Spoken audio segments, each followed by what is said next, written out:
Hello, what is up mga mom, sir, mom? Ako po si Ralph Cifra, isang visual artist from Manila, and today we are going to unbox and review the Marvel Select Immortal Hulk, Red Hulk, and another Immortal Hulk with a normal angry head sculpt. This one is the cyborg version. Okay, first measure muna natin si Red Hulk. Red Hulk stands at around 10 inches tall. Tapos yung kanyang width ay around 6 inches yung kanyang width. Grabe, super bulky, very nice. And yung kanyang depth ay 3 inches. Okay? I think dito rin kay Immortal Hulk measures around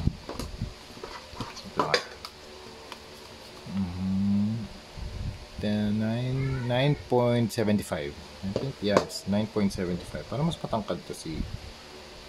Dahil sa buhok niya, ako nakataas. This is 9.75. Yeah, almost 10. So this one, ganun din. Pareho lang kasi Immortal Hulk naman itong dalawang to. So ito yung gagawin nating next batch of projects. Kasi ang mangyayari dito, this one will be Gray Hulk, this one is Red Hulk, and this one is Green Hulk. But before we custom repaint, i-review muna natin yung figure. So start tayo kay Red Hulk. Very heavy action figure, grabe. Super heavy niya. And very bulky, very muscular, no loose joints. Thank you very much sa mga napagkuhanan ko nito sa around Facebook Marketplace, Shopee, and Lazada. Okay, first yung color niya. This one is not very red, pero para siyang red-orange. So yun yung kanyang color palette. So red-orange.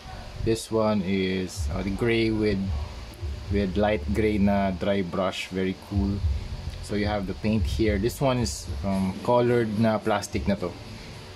And then ito, I think itong hair niya ginlu na lang to on top. So this one, I think this is colored plastic too. And then you have the white teeth and yellow eyes.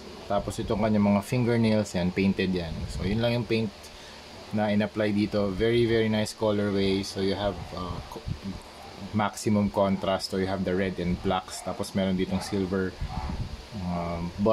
button dito sa kanyang pants. Okay, let's take a closer look sa kanyang head. So yung head niya, yung hair design niya mas naka-spike yung hairstyle. Then you have the wrinkles or the very large na eyebrow muscles. Tapos very deep yung kanyang eyes na nagkakast na ng shadow. Pero yung kanyang eyes, yung pinaka eyeball niya color yellow. Then you have the nose, very green, nagi-green yung emotion niya. So yung expression pala. So nagi-green yung teeth.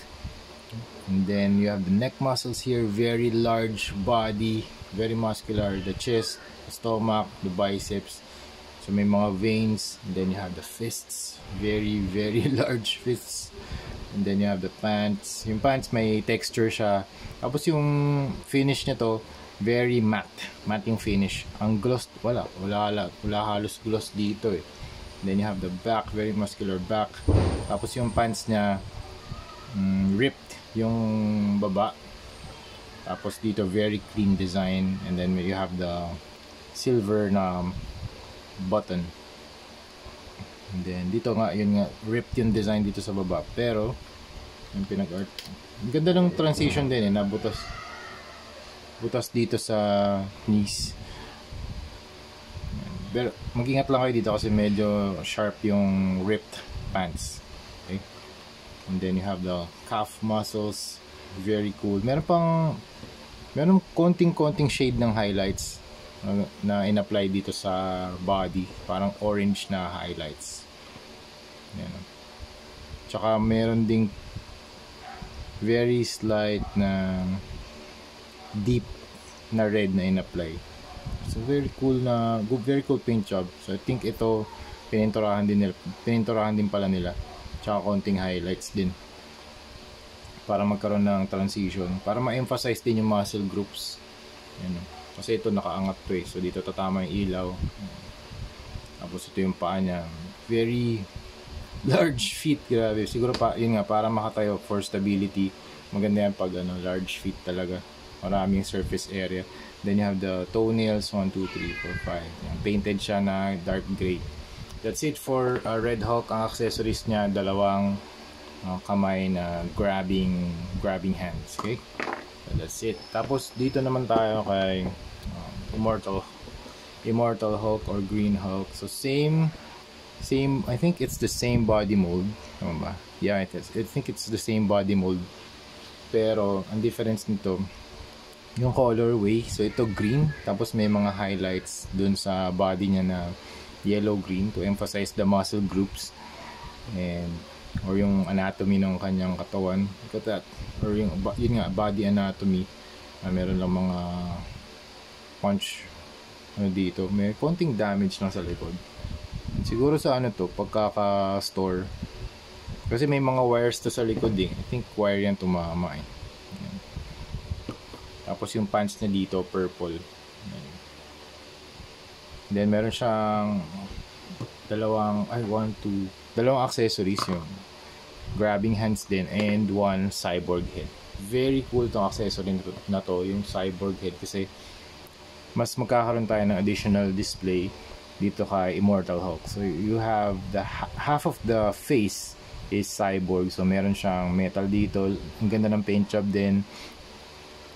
So you have meron din silang ginawa ditong mga transition dun sa face na parang lumalabas din yung cyborg na properties ng kanyang face. Ganda ng buhok. Yung buhok nito mas nakababa kesa dun sa kaninang Red Hulk nakataas eh, mga spikes. This one, yung hairstyle namin dun nakadapa. And then yung same lang yung kanyang eyebrow muscles, malaki pa rin. Tapos medyo glossy yung eyes niya, may eyeballs na siya. Tapos yung expression niya dito, ganun pa rin, grinning expression. Then you have the large cyborg na cheeks and eyebrow muscles. And then you have the ears. Then you have the teeth. Very, very cool design. Tapos dito naman sa isang angrier head sculpt na naka-shout, na open mouth. You have the mouth here. Medyo gray yung kanyang tongue and inside of the mouth. Then you have the teeth. Medyo off-white na teeth. Then eyeballs. Very, very cool. Ganun pa rin, muscle definition, very large. Fists are very large too. Very heavy. Very nice Hulk design. Kapag tinabi natin to sa mga action figures, siguro mga ganito lang sila. Mga 7. Wala rin ako kasing Marvel Legends dito na... wait lang. This one is the Marvel Legends na Disco Armor from... from Marvel Legends nga. 7 inches lang to. Tapos ito, 10 inches. So, very nice proportion din kung ganito kalaki talaga si Hulk sa inyong, kung gusto nyo magkaroon ng ganitong klaseng Hulk na display 10 inches, yan, Marvel Select is the way to go. Pero yung mga Marvel Legends maganda rin naman. So in the future magka-customize din tayo ng mga Marvel Legends na Hulk. Pero for now, we are going to do 3 na Hulk action figures from Marvel Select. Okay, so that's it. Yung feet, ganun din. It's basically the same na sculpt. Difference lang niya yung accessory na to. Okay, so dito na tayo mag-articulate. I think articulation is the same. So head up. Medyo head up. Hindi na siya nakakatingin sa taas. Ito ba nakakatingin? Medyo nakakatingin siya sa taas. Ito na lang articulate natin. Okay, konting-konti lang. Look down. Teka, zoom out ko muna. Okay, look down. Okay, resume tayo sa articulation. Head, 360. Up, down. Arms out. This one can also move 360. And kung medyo mahirapan kayo mag-articulate, gumamit lang kayo ng hair blower. Kasi out of the box, mahirap talaga siyang i-rotate. So ito, can rotate. Bicep swivel, bicep rotation meron. Natanggal lang na yung fist. Okay? Tapos, elbow. Medyo mahirap. Okay. 90 degrees. Tapos, itong kanyang waist can move 360. Can rotate. Tapos, yung kanyang legs. Meron din siyang thigh cut. Okay? Hirap. Dapat ito mag-move yan. Okay? Dapat mag-move yan. Dapat may rotation to. Ang hirap lang niya i-rotate yun. Medyo may nag-stuck na nga yung yung oil. Kasi kanina may mga oil pa to eh. So medyo madali siyang i-rotate. Pero this one, try ko, wait lang. Gamit tayo ng hair blower. So meron akong hair blower. Kapag nag-hair blower tayo, tapat lang natin dun sa area. Ayan. Mga 1 minute siguro. Pwede rin siyang pwede rin kayo gumamit ng hot water. Well, hindi ko mapaikot kahit na gumamit ako ng blower. Pero I think hot water, babad natin sa hot water gagalaw yan. Tatry ko in a while. Tapos dito, sa kanyang knees. Ayan. Ganda rin ng transition eh. Kasi ito yung knees niya, tapos ito yung pants niya. Diba? More than 90 naman siya. And then yung articulation dito sa kanyang feet, feet can move that high, kick that high, and then back kick that far. Tapos yung kanyang feet can rotate, yan, then up and down. So yun na yung articulation dito kay Immortal Hulk and Red Hulk. So that's it mga mom sir. Yun yung review natin dito kay Hulk. This is a very very nice action figure for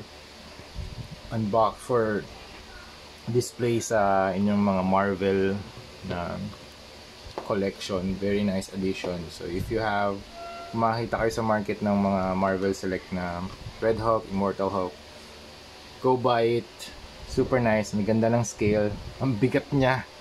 Parang die-cast. Pero lahat to plastic. Very solid yung build. Wala naman akong issues na nakita. And yun nga, i-customize na natin to. Okay, so thank you very much for watching and see you sa next video. Bye-bye!